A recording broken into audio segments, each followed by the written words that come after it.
Hello, good day to one and all.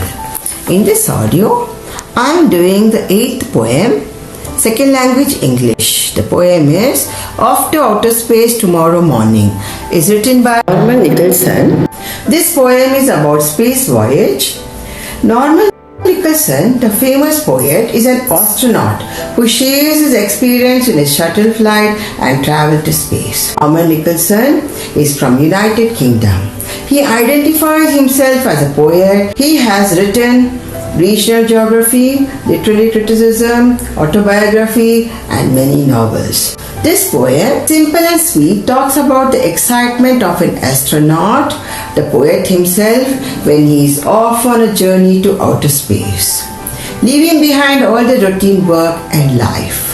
It describes the situation and emotion that an astronaut feels before his adventurous travel to space.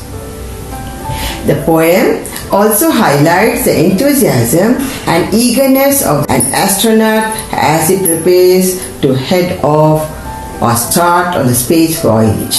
Let me read the poem and explain now. You can start the countdown. You can take a last look. You can pass me my helmet from its plastic hook. You can cross out my name from the telephone book. For I'm off to outer space tomorrow morning. The poet, he's a speaker, he's an astronaut, seems to be happy that he is off to space, leaving behind his friends. The countdown starts, says the poet, which means the time remaining before the launch of the rocket when he goes away into the ship in his spaceship. You can take a last look. This line in the first stanza says he is doubtful of his return. So he asks his friend to have a last look at him. He wears a space suit and is asking his friends to pass his helmet. After the countdown starts, he requests his friends to strike off his name from the telephone book as nobody can keep in touch or contact him from the next day. Here, I must tell that at that time, people used landline. There was no mobile. Second stanza, there won't be any calendar. There won't be any clock. Daylight will be on the switch and winter under lock. I will doze when I am asleep and wake without a knock. I am off to outer space tomorrow morning.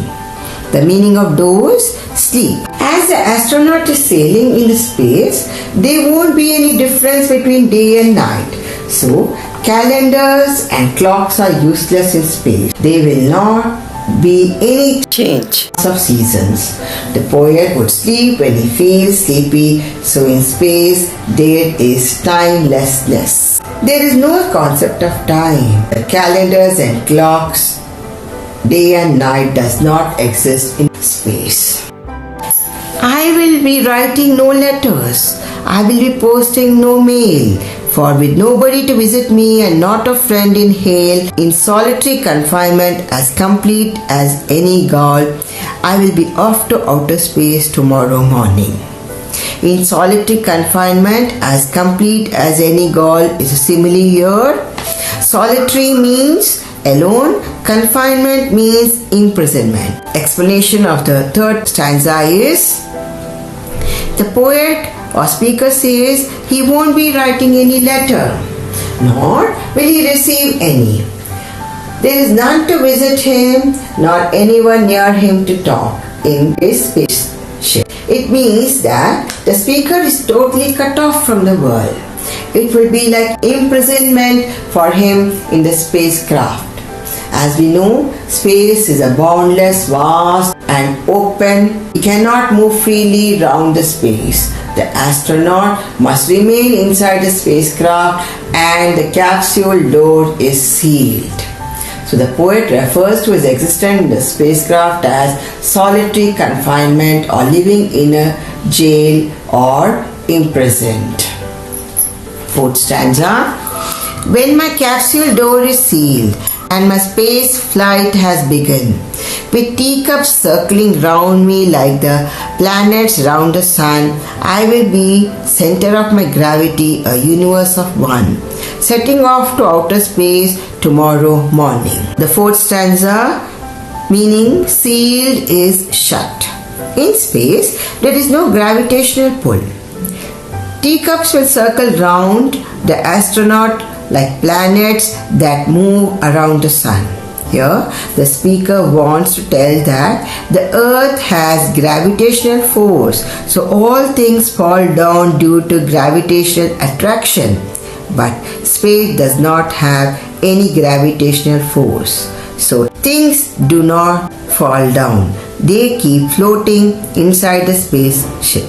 The fourth and fifth paragraph together I will read and explain. You can watch on television and follow from afar, tracking through your telescope my upward shooting star. But you needn't think I will give a damn for you or what you are when I'm off to outer space tomorrow morning. I mean, the rockets thrust me on my transgalactic hop when 2,000 light years before the first stop. Then you and every soul on earth can go and blow your top. I'm off to outer space tomorrow morning. The meanings: tracking, following, transgalactic hop, across galaxies. Here, the poet wants to tell people on earth can see his spaceship launched on television or watch his movement through telescope, but he doesn't have time to think about them. When the rockets move across galaxies by the power of propeller, everyone on earth want to be angry because they don't get a chance to travel like him on space. He would be 2,000 light years away with a single hop and won't care for those who would be blowing their top on earth. The poet says the people are angry and they will be blowing their tops, but he does not give a damn care for them because he's far away and is off to outer space. Here in the poem, the speaker has an unusual approach to space travel and shows clearly that he is happy at being away from people around him. There is repetition of the last line of every stanza, which is intentional. It shows the joyous movement, pride and enthusiasm of the astronaut as he travels to outer space. The rhyme scheme of the poem is AAAB.